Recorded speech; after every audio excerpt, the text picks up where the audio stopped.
राज्य पूर्वतन छात्र सभापति भुवनेश्वर पार्लियामेंट पार्टी यासिर रवाज, राज्य युव कांग्रेस सभापति रंजित पात्र, राज्य छात्र कांग्रेस सभापति सान भाई उदित प्रधान, उत्तर निर्वाचन मंडल कांग्रेस नेता अशोक बाबू एवं मध्य निर्वाचन मंडल नेता प्रकाश भाई।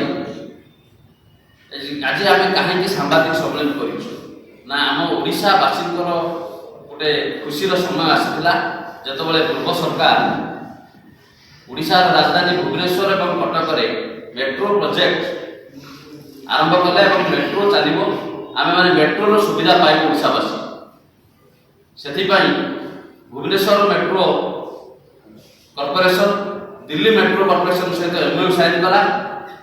सी दिल्ली मेट्रो कॉर्पोरेशन टेंडर कला। प्रथम फेज रे त्रिशूलिया विजु पट्टनायक एयरपोर्ट पर्यटन 20टी रेलवे स्टेशन हम ये मेट्रो प्रोजेक्ट काम आरंभ हो।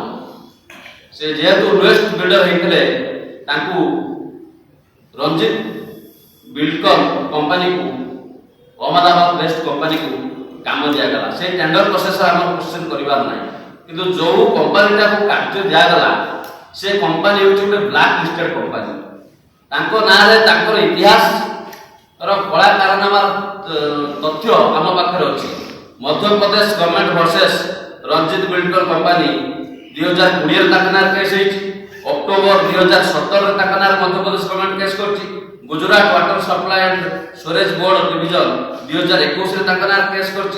Chennai railway division railway Vikas Nigam limited Chennai division bridge को ठीक टाइम रे करन केस कर। अहमदाबाद रे एक ब्रिज काम कंप्लीट होला पर भुसुडी गला केस एवं फर्जी सर्टिफिकेट फर्जी तथ्य दे गवर्नमेंट रो गुजरात गवर्नमेंट रो बिल करिया पे भुज डिस्ट्रिक्ट रो पुलिस तांकर कर्मचारी को एग्नेस्ट रे कार्यचेष्टा नै।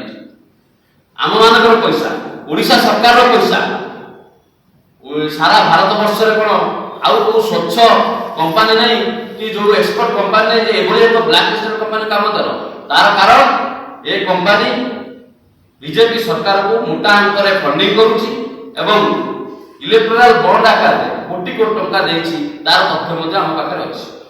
तो हमर दाबी जो सरकार आसिला पर आपण देखु नीट एग्जाम कथा देखु बर्तन ओडिसा जो एग्जाम कथा बीजेपी सरकार देखु सब ब्लैक लिस्टेड कंपनी को काम दिया होछि एवं ब्लैक लिस्टेड कंपनी को मेधावी चयन पाई दिया जाउछि कंस्ट्रक्शन काम पाई दिया जाउछि।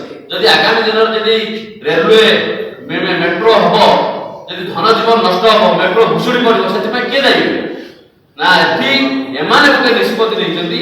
पूर्व सरकार तामिल पटरो जो कॉन्ट्रैक्टर आसले ताकू प्रोत्साहन दउतले वर्तमान जे गुजरात जे अमित शाह और नरेंद्र मोदी को लोक तांको नारे जहा भी ब्लैक लिस्ट कंपनी थिले मध्ये सब मा तांको हम मोहन सरकार पुनमाला देई वेलकम करते आपण आसतो केना आपण बीजेपी सरकार को मोटा अंकर इलेक्टोरल बोर्ड देछि।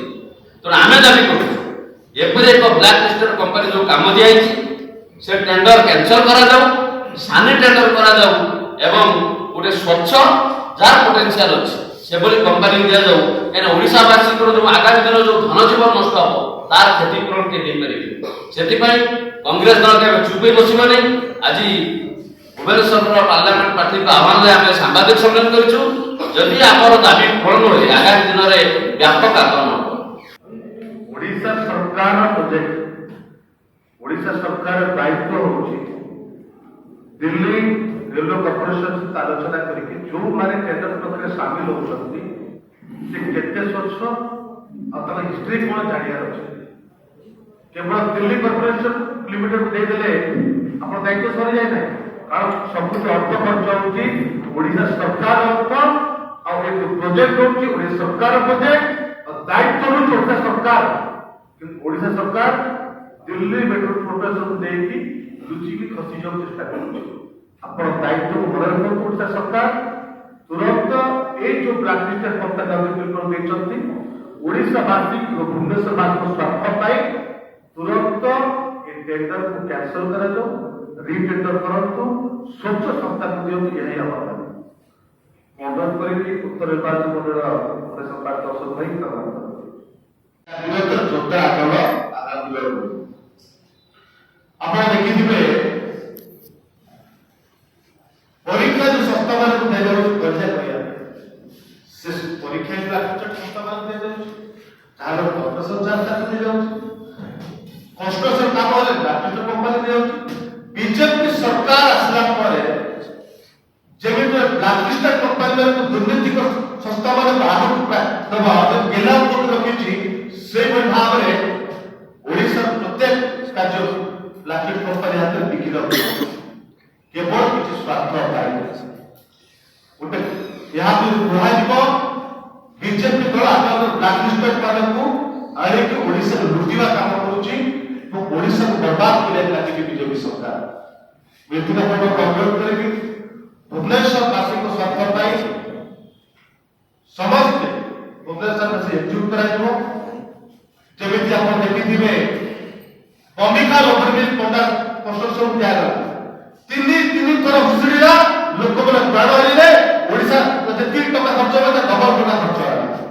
ପୁଣି ସେଇଭଳି ଭାବରେ ଭୁବନେଶ୍ୱରବାସୀ ମାରିବାକୁ ଚାହୁଁଛନ୍ତି ବିଜେପି ସରକାର। ଆପଣ ଆଖିରେ ଗୋଟେ ଉଦାହରଣ ସୃଷ୍ଟି ହେଲା, ଆପଣ ଦେଖିଲେ ପରିପ୍ରେକ୍ଷୀରେ ଓଭରବ୍ରିଜ ଘଟଣା, ପୁଣି ଗୋଟେ 6,200 କୋଟି ଟଙ୍କା ଖର୍ଚ୍ଚ ବିନିଯୋଗ ହଉଛି, ସବୁଠୁ ବଡ଼ ପ୍ରୋଜେକ୍ଟ ହଉଛି, ସେ ଜାଗାରେ ଆପଣ ଦେଖିବେ ପୁଣି ଏବେ ବ୍ଲାଷ୍ଟେଡ୍ କମ୍ପାନୀକୁ ଦେବେ, ପୁଣି ତା ରିପାଇଜରେ ପଇସା ବଢେଇବେ, ଟଙ୍କା ଦୁର୍ନୀତି କରି ବାହାରକୁ ଚାଲିଯିବେ, କୋଟି ଲୋକମାନେ ମରିବେ। এইভাবে বিপদের পক্ষে চেষ্টা করছে বন্ধ করিয়া পাই ওড়িশা সরকারକୁ ଆମେ ନିବେଦନ କରୁଛୁ, ଦାବି କରୁଛୁ ତୁରନ୍ତ ଏ ବ୍ଲାକଲିଷ୍ଟେଡ୍ କମ୍ପାନୀ ହଟା ଯାଉ, ନୂଆ ସଂସ୍ଥା ନୂଆ କମ୍ପାନୀ ରିଟେଣ୍ଡର କରିକି ଦିଆଯାଉ, ତାର ଏକ୍ସପେରିଏନ୍ସ ସ୍ୱଚ୍ଛ ଥିବ, ତାପରେ ଆମେ ଦାବି କରୁଛୁ।